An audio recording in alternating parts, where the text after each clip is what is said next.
ఒక మహిళ సంకల్పిస్తే గృహమే కాదు, సమాజం కూడా మారుతుంది. వైద్య రంగంలో తనకంటూ ఒక గుర్తింపు తెచ్చుకొని, ప్రస్తుతం విజయనగరం ప్రభుత్వ మెడికల్ కాలేజ్ ప్రిన్సిపల్‌గా విధులు నిర్వహిస్తున్నారు డాక్టర్ దేవి మాధవి గారు. ఆమె ప్రొఫెసర్‌గా ప్రొఫెసర్‌గా విద్యార్థులకు విద్యాబుద్ధులు చెప్తూనే ఇప్పుడు ఒక ప్రిన్సిపల్ స్థాయికి ఎదిగిన ఆమె ప్రయాణం గురించి ఆమె మాటల్లోనే తెలుసుకుందాం. ఒక సాధారణ మహిళ నుంచి ఇప్పుడు విజయనగరం మెడికల్ కాలేజ్ ప్రిన్సిపల్‌గా మీరు ఆహ్, ఎదిగారు. దీనికి సంబంధించి మీ కుటుంబ నేపథ్యం ఏంటి? ఈ ఎదిగే ప్రాసెస్‌లో మీరేమైనా సవాళ్ళని ఎదుర్కొన్నారా? సో, మీ ప్రశ్నకి సాధారణ మహిళ నుంచి ఇక్కడికి రావడం అంటే చెప్పాల్సింది ఏంటి అంటే అందరిలాగానే ఎంబీబీఎస్ కంప్లీట్ చేసుకున్నాం. తర్వాత ఎండీ కమ్యూనిటీ మెడిసిన్ అన్నది నేను 93-96 చేశాను. తర్వాత గవర్నమెంట్ సర్వీసెస్ జాయిన్ అయ్యింది. 97లో గవర్నమెంట్ సర్వీసెస్ జాయిన్ అయ్యాను.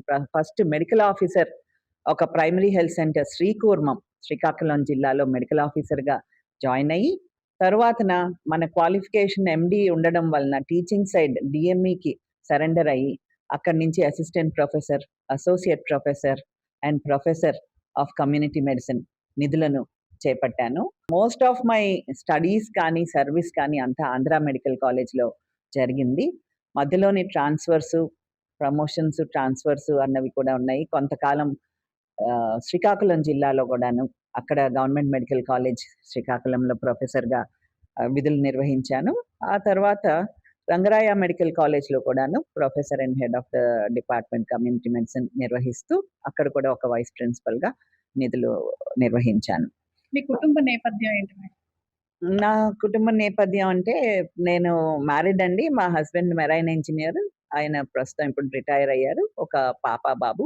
పాప మ్యారీడ్ విత్ ఒక పాప ఫ్యామిలీ కెనడాలో ఉంటారు. ఒక చిన్న మనవరాలు కూడా లాస్ట్ ఇయరే పుట్టింది. అలాగే మా బాబు డాక్టర్ అండి. తను ఎండీ సైకియాట్రీ చేస్తున్నాడు.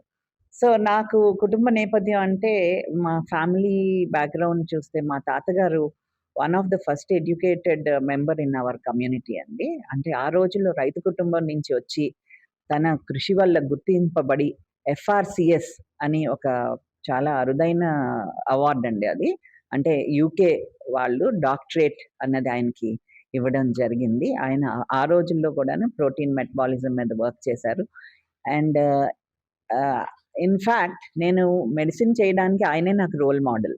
ఎందువలనంటే నాకు పర్సనల్‌గా మా ఫ్యామిలీలోని కొన్ని పర్సనల్ లాసెస్ నేను 7 ఏళ్ల వయసప్పుడు మా పేరెంట్స్ ఒక యాక్సిడెంట్‌లో చనిపోయారు. సో, నా చిన్నప్పుడు నన్ను గాని, మా సిస్టర్‌ని గాని, మా తాతగారు అలాగే జాయింట్ ఫ్యామిలీలో మా చిన్నాన్నగారు, పిన్ని గారు అందరూ కూడాను వేరే మిగిలిన కుటుంబ సభ్యులందరూ మమ్మల్ని ఆహ్, పెద్ద చేశారు. సో, మా తాతగారి కోరిక ఎప్పుడు గూడా, "అమ్మ నువ్వు చదువుతావు. నువ్వు డాక్టర్ అవ్వాలి" అని అనేవారు. సో, అది నాకు స్ట్రాంగ్‌గా అది బిలీఫ్ ఉంది. సో, ఆయన కోరిక నెరవేర్చాలి అని చెప్పి నేను ఈ ఎంబీబీఎస్ చేయడం జరిగిందండి. అలాగే ఎండీ చేయడం జరిగింది. సో, ఫైనల్ ఇయర్ ఎంబీబీఎస్‌లో ఉండగా నాకు మ్యారేజ్ అయింది. సో, మా అత్తగారి ఫ్యామిలీ కూడా ఎడ్యుకేటెడ్ ఫ్యామిలీయే. మా former vice chancellor of Andhra university professor KV Ramana గారు మా ఫాదర్ ఇన్ లా. సో, అటు సైడ్ నుంచి కూడా మంచి సపోర్ట్ వచ్చిందండి. సో, మా హస్బెండ్ గాని, ఫ్యామిలీ అత్తగారు ఫ్యామిలీ నుంచి కూడా మంచి సపోర్ట్ చేయడం వలన నేను ఈ స్థాయికి రాగలనని మటుకు చెప్పగలను. మేడం చూసుకుంటే ఒక మెట్టు మెట్టు ఎక్కుకుంటూ మీరు ప్రిన్సిపల్ స్థాయికి ఎదిగారు. ఈ ప్రిన్సిపల్‌గా మీరు ఒక లీడర్‌షిప్ క్వాలిటీననేది మెయింటైన్ చేయాల్సి ఉంటది. అందరిని ఒక తాటి మీదకి తీసుకురావాల్సి ఉంటుంది. దీన్ని మీరెలా మెయింటైన్ చేయగలుగుతున్నారు? డెఫినెట్‌గా ఛాలెంజింగేనండి. ఏ విధంగా అంటే ఇప్పుడు మనం మన సబ్జెక్ట్‌లో ఒక సబ్జెక్ట్‌కి ప్రొఫెసర్‌గా ఉంటే అది మన సబ్జెక్ట్ డొమైన్. దానికి చాలా కంఫర్టబుల్‌గా ఉంటాము. టీచింగ్ అన్నది అది మన ట్రైనింగ్‌లోనే ఉంది కాబట్టి అది చేయగలం. వేరాజ్ ఈ ప్రిన్సిపల్ హోదాలో ఒక లీడర్‌షిప్ రోల్‌లోని మనం మల్టిపుల్ డిపార్ట్మెంట్స్ ఇప్పుడు మన మెడికల్ కాలేజ్‌లో ఆల్‌మోస్ట్ 20 డిపార్ట్మెంట్స్ దాకా ఉన్నాయి. సో, ఈ 20 డిపార్ట్మెంట్స్ ఉన్నవి డిఫరెంట్ డిఫరెంట్ హెచ్ఓడీస్ ఉంటారు. వాళ్ళ సిబ్బంది ఉంటారు. వాళ్ళందరినీ కలిపి ఈ కాలేజ్ సక్సెస్‌ఫుల్‌గా ఒక ఎస్టాబ్లిష్ చేయడానికి కానీ, ఈ మంచి రిజల్ట్స్ ఇవ్వడానికి కానీ అందరూ కలిపి పనిచేయాల్సి వస్తూ ఉంటుంది. సో ఈ విషయంలోని ఒక్కొక్కసారి there may be some difference of opinion. మనం ఒక ఎక్స్‌పెక్టేషన్ ఉంటుంది. వాళ్ళు అది ఫుల్‌ఫిల్ చేయలేదని మనం వాళ్ళని డిసప్పాయింట్ చేయడం గాని, లేదా ఒక్కొక్కసారి వాళ్ళు పర్సనల్ ఇవుంటాయి. కొన్ని రిక్వెస్ట్స్ గాని ఇవి. కానీ ఇన్‌స్టిట్యూషన్ పరంగా అవి మనం ఒక్కొక్కసారి వాటిని రెస్పెక్ట్ చేయలేకపోవచ్చు. లేదా వాటిని సపోర్ట్ చేయలేకపోవచ్చు. సో, అది ఒక సార్ట్ ఆఫ్ ఇబ్బంది కలిగిస్తూ ఉంటుంది. కానీ లీడర్‌షిప్‌లో మనం అంటే డిఫరెంట్ టైప్స్ ఆఫ్ లీడర్‌షిప్ ఉంటాయండి. ఒకటేంటంటే ఆటోక్రాటిక్ అంటారు. మనం చెప్పిందే శాసనం అని. But I don't believe in that. I believe that diplomatic democratic leadership is important. అందరి ఒపీనియన్స్ తీసుకొని, అందరూ ఒక త్రాటి మీద వెళ్తే, టీమ్ వర్క్‌గా వెళ్తే మనం చేయగలం అని నాకు ఎక్కువ నమ్మకం అండి. సో, నేను ఎక్కువ వాళ్ళందరిని ఇన్వాల్వ్ చేస్తూ కలిపి వి వర్క్ అండి. వర్కింగ్ వుమెన్ అంటేనే ముఖ్యంగా ప్రతి ఒక్కరు కూడా చాలా ఇబ్బంది పడుతుంటారు. ఇటు వర్క్‌ని, అటు ఫ్యామిలీని కూడా బ్యాలెన్స్ చేయాలి. అసలు ఈ 2 ప్రొఫెషనల్స్‌ని ఏ విధంగా బ్యాలెన్స్ చేశారు? సో, ఇందాకల చెప్పాను గదండీ! నాకు I am fortunate that always I have a good family support అండి. ఆ ఫ్యామిలీ సపోర్ట్ అన్నది ఎప్పుడు ఏ వర్కింగ్ వుమన్‌కైనాను అది అవసరం. And family should realise that. ఈ రోజుల్లో ఏంటంటే అందరూ ఆడపిల్లలు చదువుకోవాలి, చేయాలి అంటారు. సో, చదువుకుంటారు. చదువుకున్నాక వాళ్ళకి నెక్స్ట్ స్టేజ్‌లో ఏ స్టేజ్‌లో అవనండి, ఒకవైపు పేరెంట్స్ అయితే అయింది, లేదా మ్యారేజ్ అయితే ఫ్యామిలీ గాని ఆ సపోర్ట్ ఇస్తే కనుక వర్క్ లైఫ్ బ్యాలెన్స్ అన్నది ఈజీ అవుతది. సో, నేను నా పర్సనల్ లైఫ్‌లోకొస్తే సో, మా ఫ్యామిలీ అంటూ ఉంటారు, "నువ్వు చాలా టైము నువ్వు వర్క్ ఇస్తావు" అని. కానీ నేను కొన్ని స్పెసిఫిక్ ఆహ్, అవర్స్ పెట్టుకుంటాను. ఆ టైంలో మటుకు డెడికేటెడ్‌గా ఫ్యామిలీతో ఉంటాను. Like I enjoy like Sunday morning walk with my husband. That is something I would definitely do. లేదా రోజు వర్క్ వచ్చే ముందు ఒక half an hour breakfast time అన్నది వాళ్ళతో పెట్టుకోవడం.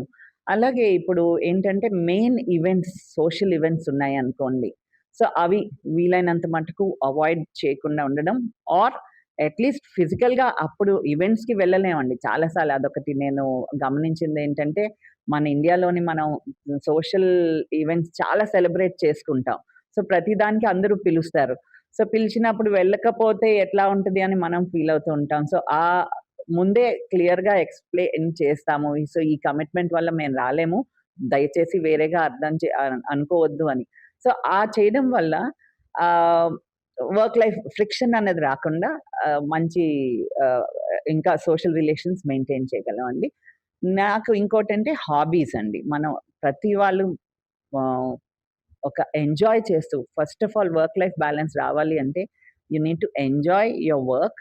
అలాగే ఒక హాబీ డెవలప్ చేసుకొని దానికంటూ ఒక టైం కేటాయించుకోవాలండి. So, gardening is something I love to do. And ఇక్కడ చూసుంటారు. So, there will be lot of plants also around where I stay. So, having a hobby helps us to have a balance and spending time అండి. ఎంత time spend చేసామని కాదు గానీ, quality time spend చేయడం అన్నది నేను I try to make time for it. Either with my family or with my friends. I am blessed to have many good friends అండి. ఇంకా మా కాలేజ్ ఫ్రెండ్స్, మా 1985 బ్యాచ్ ఆఫ్ ఎంబీబీఎస్ అండి నేను. So, మా బ్యాచ్‌మేట్స్‌తో మళ్ళా మేము అట్‌లీస్ట్ మంత్లీ వన్స్ మీట్ అవ్వడం అట్లా పెట్టుకుంటూ ఉంటాము. అలాగే మా కజిన్స్ అందరూ చాలా క్లోజ్‌గా ఉంటాం. సో, వాళ్ళు గూడా అందరం కలుస్తూ ఉంటాం. మంచి సపోర్ట్. మహిళలు చాలా మంది కూడా ఈ మెడికల్ ఫీల్డ్‌లోకి రావడానికి వెనకాడుతూ ఉంటున్నారు మేడం. వాళ్ళందరికీ మీరిచ్చే సందేశం ఏంటి? సో, ఒకటండి. అది మహిళలు వెనకాడడం అన్నది మేబీ మీరు చూస్తూ ఉన్నారేమో! కానీ నేను యాస్ ఎ ప్రొఫెషనల్ ఇప్పుడు చూస్తున్నది ఒక బ్యాచ్ ఆఫ్ అడ్మిషన్‌లో 60% మహిళలే ఉంటున్నారు. సో, అది చాలా మంచి ట్రెండ్. ఇన్ ఫ్యాక్ట్ అసలు ఏంటంటే మహిళలకి నేను చెప్పేదేంటంటే మీకు ఇంట్రెస్ట్ ఉంటే గనక ఏది అసాధ్యం కాదు. సో, అది మీరు క్యారీ ఫార్వర్డ్ చేయాలి. అలాగే ఇంకొక ట్రెండ్ ఇంతకుముందు ఈ డిపార్ట్మెంట్స్ అయితే మహిళలంటే పీడియాట్రిక్స్, గైనకాలజీ లేదా కొన్ని డిపార్ట్మెంట్స్‌కే రెస్ట్రిక్ట్ అవ్వాలి అని ఉండేది. అది మహిళల్లోనే ఉండేది. టీచర్, పేరెంట్స్ అట్లాగే చెప్పేవాళ్ళు లేదా ఈవెన్ ఫ్యాకల్టీ గూడా అలా అనుకునేవాళ్ళు. కానీ ఇప్పుడు మహిళలు ఎక్కడా గూడా తగ్గటం లేదండి. మహిళలు వాళ్ళు చెయ్యాలి అనే దృఢ నిశ్చయం ఉంటే అది వాళ్ళు చెయ్యగలరు. చెయ్యమనే నేను ఎంకరేజ్ చేస్తాను. ఎందుకంటే ఇష్టంతో చేస్తే విద్య అయినా ఏది అసాధ్యం కాదు. సో ఇప్పుడు ఆర్థోపెడిక్స్ కానీ లేదా న్యూరో సర్జరీ అంటే ఇంతకుముందు ఏంటి అనేవాళ్ళు, న్యూరో సర్జరీ అంటే ఎన్నో గంటలు వాళ్ళు ఆపరేషన్ థియేటర్లో ఉండాలి, లేడీస్కి ఇది సాధ్యం కాదు అనేవాళ్ళు. కానీ ఇప్పుడు చూస్తూ ఉంటాం, మీరు స్టోరీస్ కూడా పేపర్స్లో కూడా చూస్తూ ఉంటారు, 100 ఇయర్స్కి కూడా మనకి ప్రాక్టీస్ చేసే కార్డియాలజిస్ట్ మేడం ఉన్నారు అట్లా. సో చేయగలరండి మహిళలు, ఏది అనుకున్నా అది చేయగలరు. మేడం, మీరు మెడికల్ కాలేజీ ప్రిన్సిపల్‌గా విద్యార్థులందరి నుంచి ఎటువంటి క్రమశిక్షణ ఆశిస్తూ ఉంటారు? సో నేనెప్పుడు ఏంటంటానంటే మా పిల్లలకి, ఫస్ట్ మీరు గుడ్ హ్యూమన్ బీయింగ్స్‌గా ఉండాలి. సో అది మీరు డాక్టర్ అని కాదు, ఎవరైనా సరే ఒక స్టూడెంట్‌గా అన్నది గుడ్ హ్యూమన్ బీయింగ్ ఉండాలి. సో కొన్ని లక్షణాలు డాక్టర్‌లో మనం ఎక్స్‌పెక్ట్ చేసే లక్షణాలు ఏంటి అంటే, ఇప్పుడు టెక్నికల్ నాలెడ్జ్ ఒక్కటే కాదండి, అది అందరికీ ఉంటుంది. నేను చెప్పిన ఉదాహరణలో చాలా మందికి చెప్పాను. మా గోల్డ్ మెడలిస్ట్ క్లాస్‌మేట్ ఉంటారు, వాళ్ళు బెస్ట్ ప్రాక్టీషనర్ అవ్వలేరు. కానీ ఎవరు మంచి ప్రాక్టీషనర్, మంచి డాక్టర్ అవ్వాలి అంటే మీకు ఉండాల్సిన క్వాలిటీస్ ఏంటి అంటే, ఒక కమిట్మెంట్, సిన్సియారిటీ టువర్డ్స్ డ్యూటీ. ఎందువలన అంటే ఒక కమ్యూనికేషన్ సరిగ్గా ఉండడం లేక పేషెంట్స్‌తోని. సో అది మటుకు డెవలప్ చేసుకోవాలనుకుంటాను. నన్నందరూ చాలా స్ట్రిక్ట్ ప్రిన్సిపల్ అంటూ ఉంటారు. సో మా కజిన్స్ పిల్లలు అందరూ గూడా, వాళ్ళందరూ మెడికల్ ఫీల్డ్‌లో ఉన్న వాళ్ళందరూ, "పెద్దమ్మ మీరెందుకు ఇంత స్ట్రిక్ట్‌గా ఉంటారు? మీ వల్ల మేము మెయింటైన్ చేయాలి. ఈ అటెండెన్స్‌లు అవన్నీ మెయింటైన్ చేయాలి" అంటూ ఉంటారు. సో నేననేది, ఈ టైం అనేది మళ్ళా వెనక్కి రాదండి. పిల్లలకి అది రియలైజ్ అయ్యి, ఈ టైం సపోజ్ ఎన్ఎంసీ అన్నది, నేషనల్ మెడికల్ కమిషన్, ఇంత పర్సెంటేజ్ ఆఫ్ అటెండెన్స్ మీకు ఉండాలి అంటే ఈ ట్రైనింగ్ అవసరం. సో మీరు ఆ అటెండెన్స్ మీరు మెయింటైన్ చేయాలి. ఇటువంటివన్నీ నేను ఎక్స్‌పెక్ట్ చేస్తానండి. గౌరవించడం, పేషెంట్‌ని గౌరవించాలి. వాళ్ళు మన దగ్గరికి ఒక హాస్పిటల్‌కి వచ్చారు అంటే, వాళ్ళు వేరే చోటికి వెళ్ళలేక వచ్చారు. మనం ఏదైనా సరే, మనం ఆహ్, వాళ్ళ ప్లేస్‌లో మనం ఉంటే ఎలా మనం ఎక్స్‌పెక్ట్ చేస్తాము ట్రీట్‌మెంట్, మీరు కూడా అలా ఉండాలి అని నేను మా స్టూడెంట్స్‌కి ఎప్పుడు చెప్తూ ఉంటాను. ఓకే. మేడం, మీ ప్రయాణంలో మీరు సాధించిన విజయాలేవైనా ఉన్నాయా? యెస్ అండి. నాకు మెయిన్ నా కెరియర్‌లో నేను బాగా నచ్చే ఐటెమ్స్ 2 ఉన్నాయి. 2005, 2006 ఆ టైంలో నేను డబ్ల్యూహెచ్ఓ, వరల్డ్ హెల్త్ ఆర్గనైజేషన్‌లో నేషనల్ పోలియో సర్వేలెన్స్ ప్రాజెక్ట్‌లో సర్వేలెన్స్ మెడికల్ ఆఫీసర్‌గా చేశానండి 1 ఇయర్. అప్పటికి మా పిల్లలు గూడా చిన్న పిల్లలు. కానీ ఆహ్, హ్మ్, పోలియో ఇరాడికేషన్ కోసం ఒక 1 ఇయర్ మటుకు ఆ సంస్థతో వర్క్ చేశాను. వెరీ సాటిస్ఫైయింగ్ అనిపిచ్చింది. ఆ టైంలో నేను ప్రాజెక్ట్ పరంగా బీహార్, ఉత్తరప్రదేశ్ కూడా వెళ్ళి, అక్కడ కూడా పోలియో సర్వేలెన్స్ యాక్టివిటీస్, పోలియో కంట్రోల్‌కి అక్కడ చేస్తున్న యాక్టివిటీస్‌కి సపోర్ట్ చేశామండి. సో అది నాకు ఒక మెమరబుల్ ఇయర్ అన్నమాట. అంటే పబ్లిక్ హెల్త్‌లో నేను డైరెక్ట్‌గా కాంట్రిబ్యూట్ చేశాను అన్నది అనిపిచ్చింది. అలాగే ఆంధ్ర మెడికల్ కాలేజ్‌లో చాలా కోవిడ్ టైంలోని కోవిషీల్డ్ వ్యాక్సిన్ అన్నది మీ అందరికీ గుర్తుంది ఇప్పుడు. ఆ కోవిషీల్డ్ వ్యాక్సిన్‌కి దేశవ్యాప్తంగా ఒక 14 సెంటర్‌లో వాటిలోని స్టడీ చేయాల్సొచ్చింది. Both Andhra Pradesh, Telangana 2 states, Telugu speaking స్టేట్స్‌లోని మన మెడికల్ కాలేజ్, ఆంధ్ర మెడికల్ కాలేజ్‌లో నుంచి. అప్పుడు నేను ప్రిన్సిపల్ ఇన్వెస్టిగేటర్‌గా ఆ క్లినికల్ ట్రయల్ కూడా జరగడం జరిగిందండి. So I feel very proud ఆ టైంలోని. అలాగే కోవిడ్ టైమ్స్‌లోని మన విశాఖపట్నం జిల్లాకి క్వారంటైన్ యాక్టివిటీస్ అన్నిటికి కూడా నేను నోడల్ ఆఫీసర్‌గా వర్క్ చేశాను.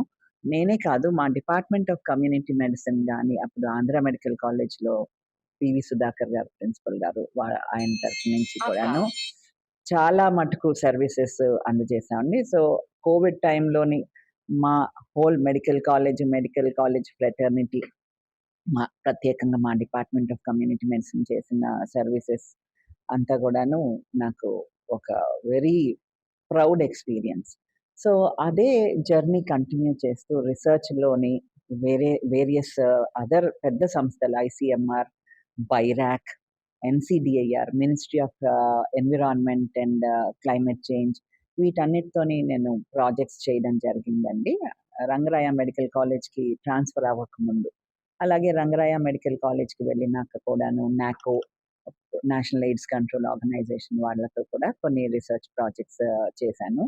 సో వీటన్నిటికీ చేయడం తర్వాత నాకు 2025లోని they have given me the best teacher award అండి. State best teacher award from NTR university తరఫు నుంచి ఉన్న మెడికల్ కాలేజెస్ డాక్టర్స్ అందరిలోని వాళ్ళు ఇన్వైట్ చేస్తారు. ఆ క్రైటీరియా ఫుల్ఫిల్ చేసిన టాప్ డాక్టర్స్‌కి అది అవార్డ్ ఇస్తారు.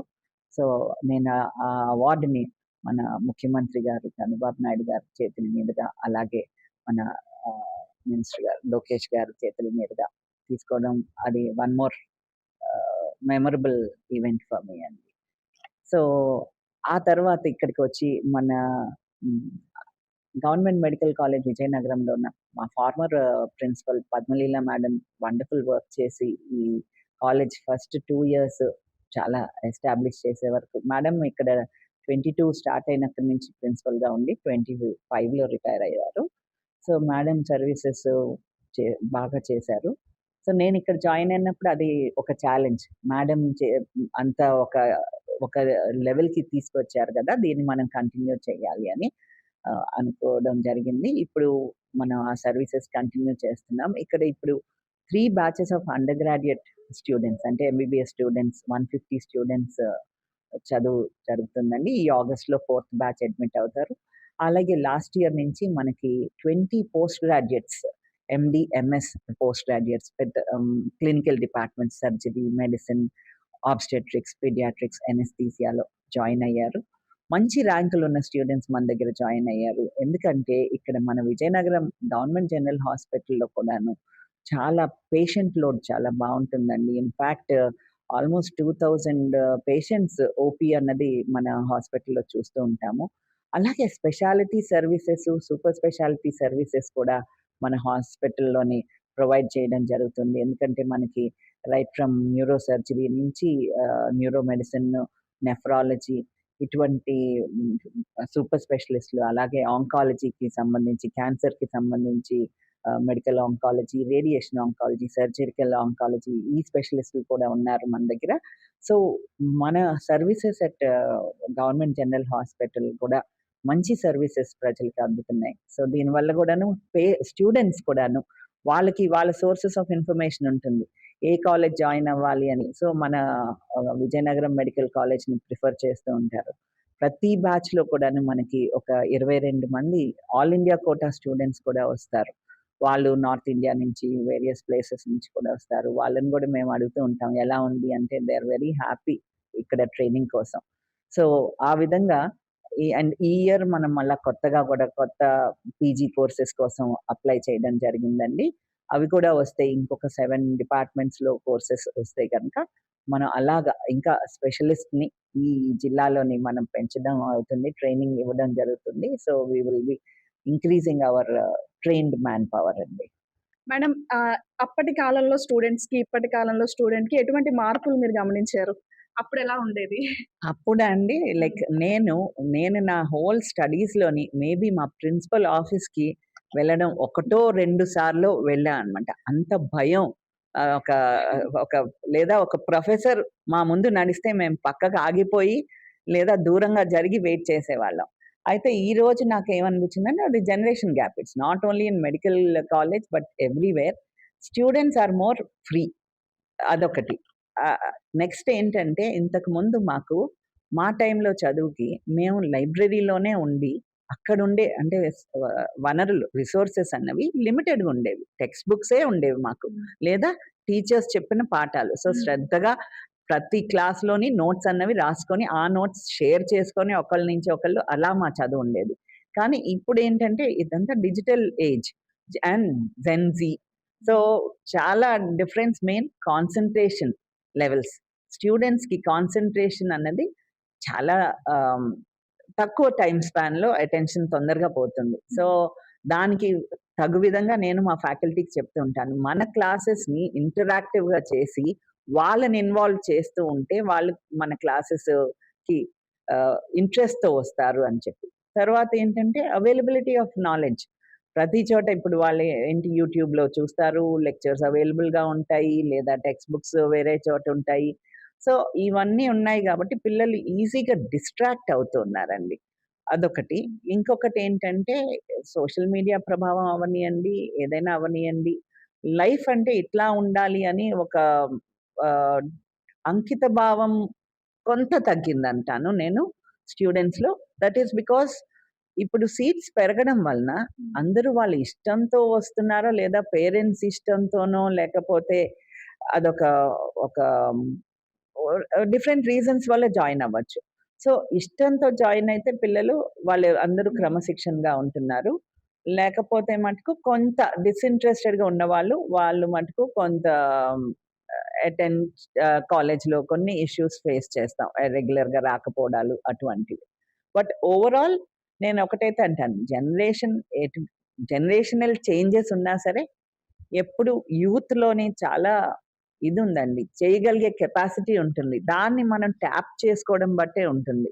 పిల్లలకి చాలా క్రియేటివ్‌గా ఉంటారు. వాళ్ళని ఎంకరేజ్ చేసి, మోటివేట్ చేస్తే మంచిగా వర్క్ చేస్తారు. నాకు ఆ కాన్ఫిడెన్స్ అయితే ఉందండి.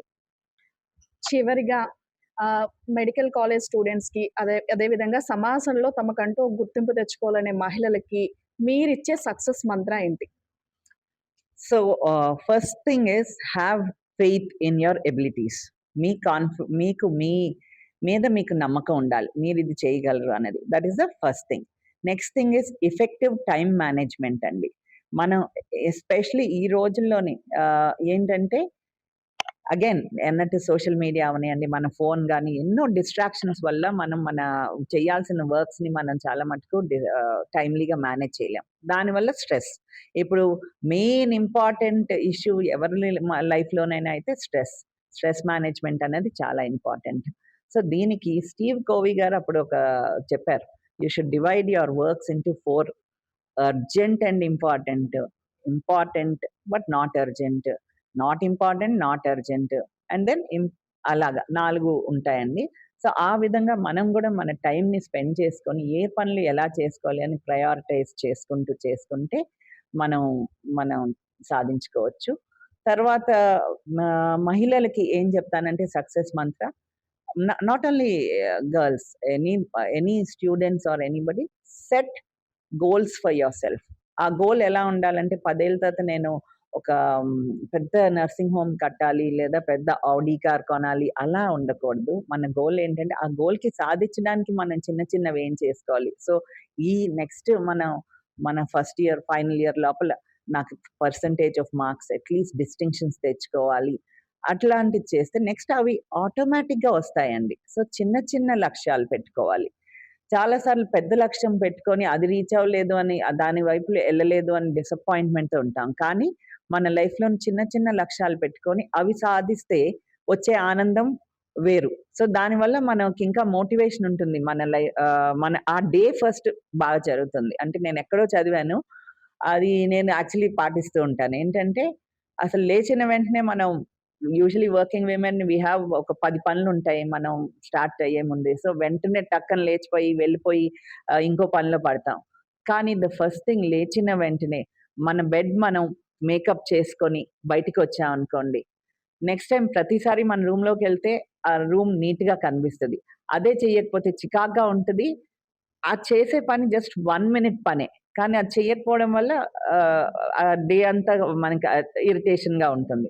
సో, అటువంటి చిన్న చిన్న పనులు which will not take more than 2 minutes, 5 minutes ఆ వర్క్స్ చేసుకుంటూ ఉండాలి. దట్ ఈస్ అంటే అలాంటి స్మాల్ థింగ్స్ చదువులో గాని, ఏదైనా సరే లాంగ్ అవర్స్ చదవక్కర్లేదు. ఒక పాయింట్ ఒక 20 మినిట్స్ కూర్చొని ఏదో చదువుకోండి. That will stay in your mind. That is what I'd సే. తర్వాత విమెన్‌కి నేనేం చెప్తానంటేనండి, ఆహ్, నేను నేను పాటించేది అదే ఏంటి అంటే, ఒకటి హావ్ ఎ హాబీ.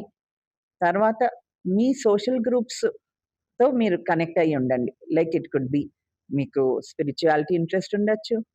ఏదో ఒక గార్డెనింగ్ ఇంట్రెస్ట్ ఉండొచ్చు. మ్యూజిక్ ఈ రోజుల్లోని ఆన్‌లైన్ మ్యూజిక్ క్లాసెస్ కానీ ఏదైనాను చేస్తూ ఉంటే అవి చేసుకోవచ్చు.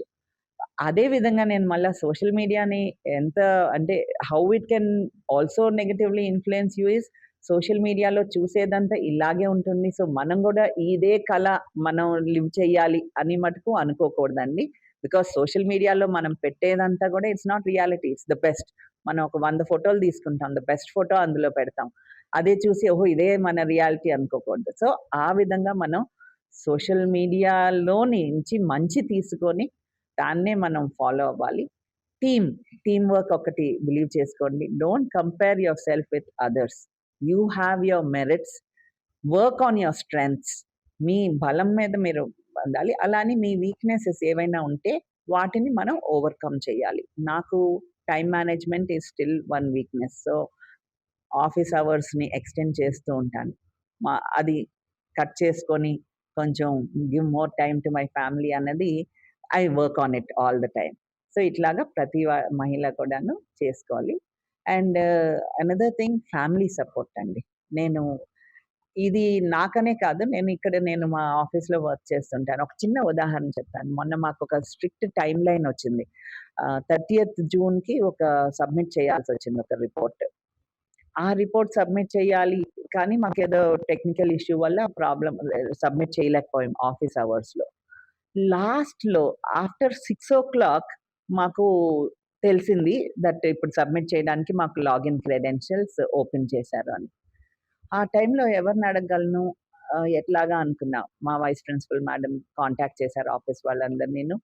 సో, అప్పుడు అందరూ లేడీసేనండి వచ్చిన వాళ్ళు. నాకు మా ఏవీ టెక్నీషియన్ అవ్వనియండి, ఒక ఆఫీస్ సబార్డినేట్ అవ్వనియండి, మా కంప్యూటర్ ప్రోగ్రామర్ అవ్వనియండి, మాకు ఆఫీస్‌లో సెక్షన్ అసిస్టెంట్ అందరూ గర్ల్స్ వచ్చి, విమెన్ వచ్చి ఆ టైం అయినా సరే వచ్చి ఆ వర్క్ కంప్లీట్ చేసుకున్నాం. సో, దట్ కమిట్మెంట్ అన్నది యూ నీడ్ అండి. సో, ఒక్కొక్కసారి నేననేది రోజు అని కాదు. మన family is important. But whenever there is important task to be done in office, please make sure you do it. Do not always say మాకు అమ్మో! వెళ్ళిపోవాలి. ఇంకో ఫ్యామిలీ ఉన్నారని. అలాగే అదే ఉదాహరణలో నేను చూసిందేంటి అంటే, ఆ మెంబర్స్‌ని, ఆ లేడీస్‌ని ఇక్కడికి డ్రాప్ చేసింది వాళ్ళ హస్బెండ్స్. తర్వాత లేట్ అయినా సరే మళ్ళా వచ్చి పికప్ చేశారు. సో, ఈ విమెన్ అలా చేయగలిగారు. వాళ్ళ డ్యూటీ వాళ్ళు చేయగలిగారు అంటే మళ్ళా the support from the partners. So, this is what నేను అందరికీ చెప్పేదండి సభాముఖంగా. ఏంటంటే ఈ ప్లాట్‌ఫార్మ్ ద్వారా ఫ్యామిలీగా మనం ఒక యూనిట్‌గా వర్క్ చేసుకుంటూ ఉంటే ఎవ్రీథింగ్ బికమ్స్ ఈజీ అండి.